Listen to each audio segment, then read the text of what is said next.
Okay, welcome to my jungle.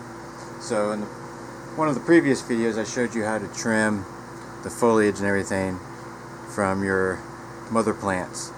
Well, as you can see, I went from 4 to 2 mother plants because I just didn't have enough room because they were outgrowing everything so quickly.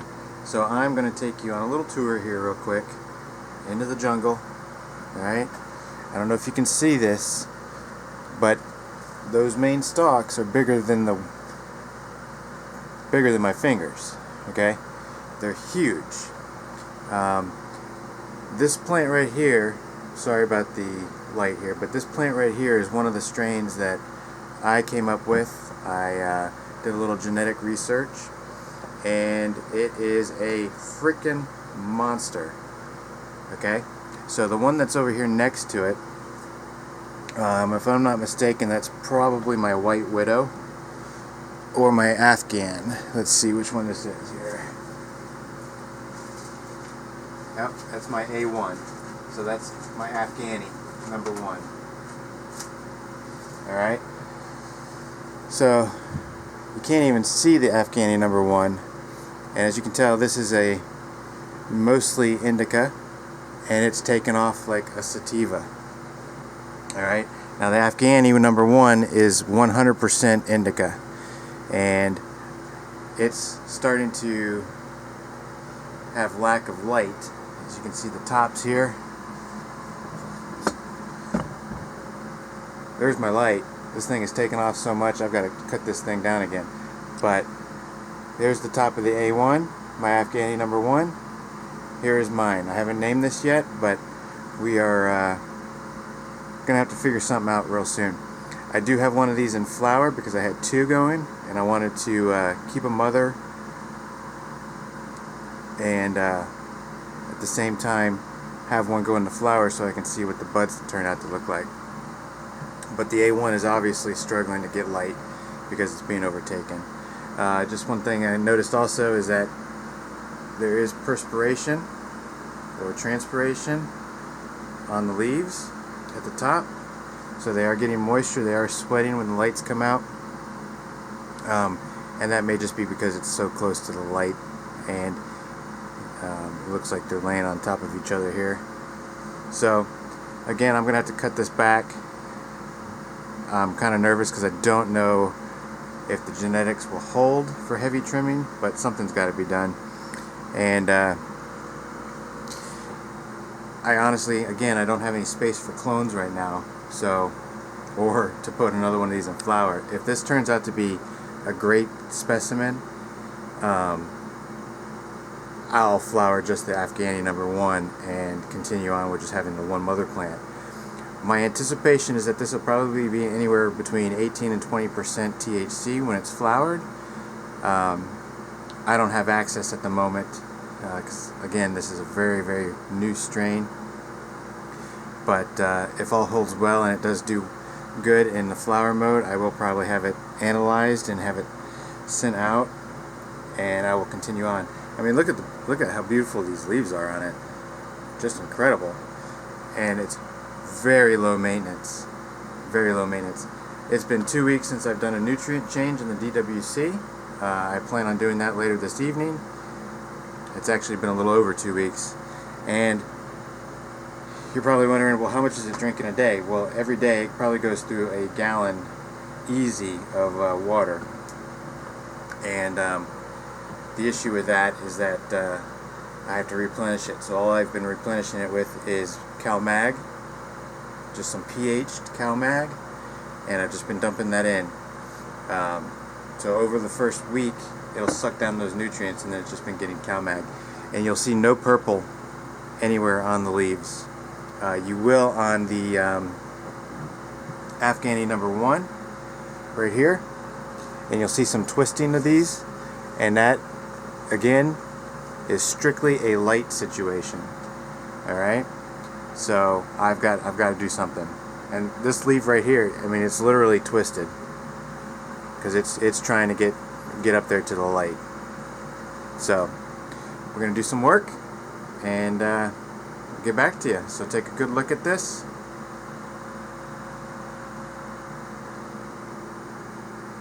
and I'm going to get cutting.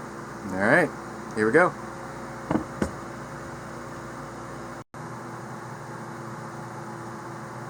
Alright, so the quick trim I'm going to do is I'm going to go ahead and remove the larger fan leaves. I have some bypass shears here, and these have already been sterilized with some alcohol. I let the alcohol sit on there and evaporate naturally. I don't wipe it down, just with the exception of the application. So right now I'm going to go ahead and I'm going to start at the bottom. I'm going to clear out the bottom where there's just a stem and a fan leaf. If there is a fan leaf that has another branch growing out between it and the main stalk, or another branch, I will only cut off the last fan leaf and leave the two. And I can show you what I'm talking about in a little bit. So I go in, I'll look, and I'll make the snip. I'm not worried about crushing this branch or anything like that, but I will take it about a ½ inch away from the main stalk. And when I cut these branches, I don't know if you can see this, but there is water oozing out of the branch. So this is a very healthy plant. And I'll set these aside for disposal. Alright, so I'm going to go ahead and get in here and get this going. Alright,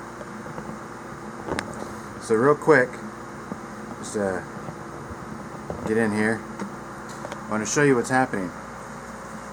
So you see these really thin branches right here coming off of this very large branch. Look at how long this is before it comes up to its first node. Right here. Okay, that's almost over a foot. And then almost up to the top here is the other node. So that branch is about 18 inches long, and it's so stretchy because it can't see through this canopy. Alright, so what I'm going to do is I'm going to continue to take off these fan leaves that are so large and allow light to penetrate down through there. And hopefully that will also lighten the load so that I can start to pull these branches out a little bit away from the light. Alright, and again, the reason to do that is because it'll help keep this area circulating with air, keeps the mold down. It will eventually help the entire plant stay healthy because penetration of the light will get through there.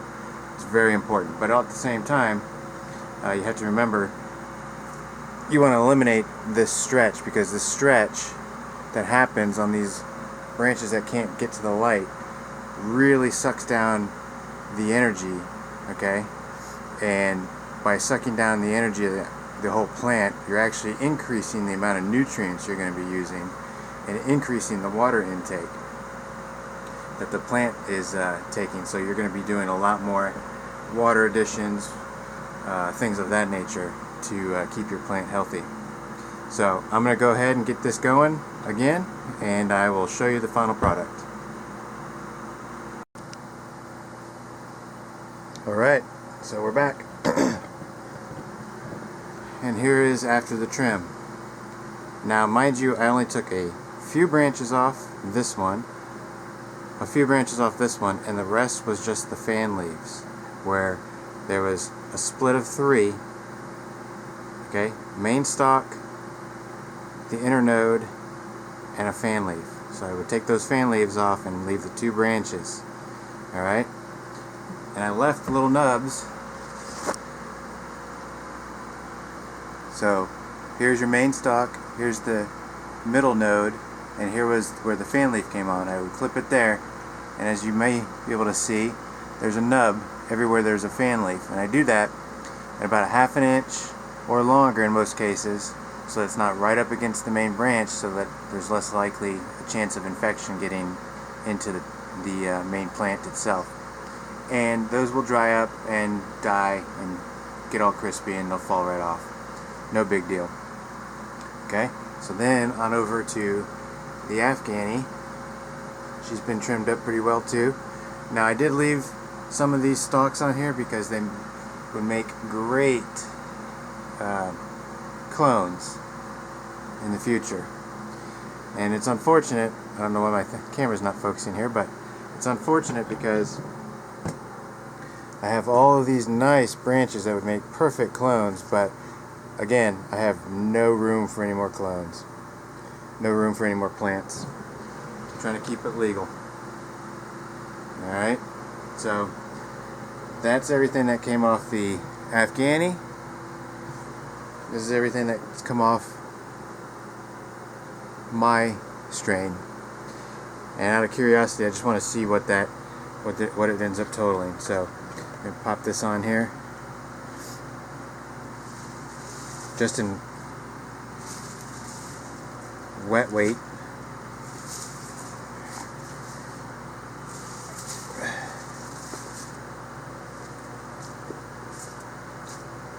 Out of curiosity.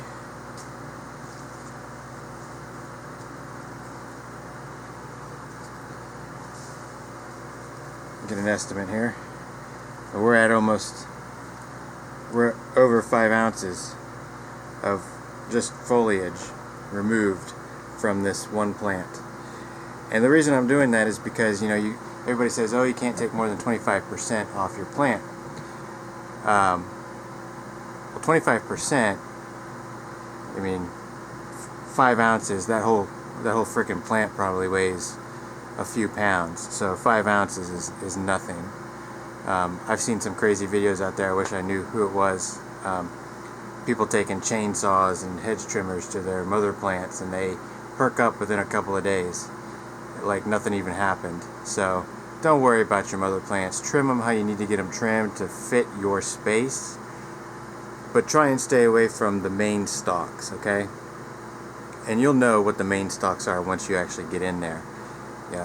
You may not even be able to see them because you've got so much stuff going on.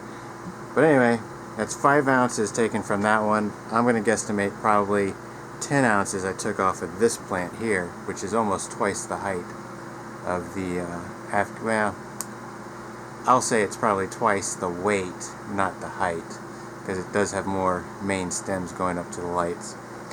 I've just got so much in there that's really clone worthy that I hate to break it down. So I may see what I can do as far as giving some friends some clones or something, because I'd like to get my cloner going. But anyway, hope you enjoyed the video. Hope you learned something. If you have any questions, please feel free to contact me.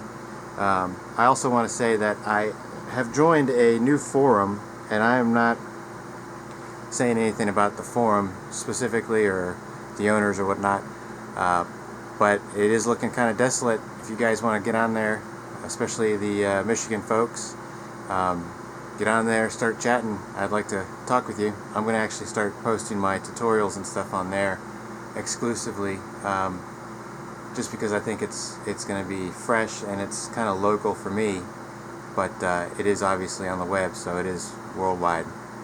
And I'll put a link to that in the description as well. But it's called the Herban Cafe, and that's Herban, Herban Cafe. So check it out, theherbancafe.com. All right, have a good one.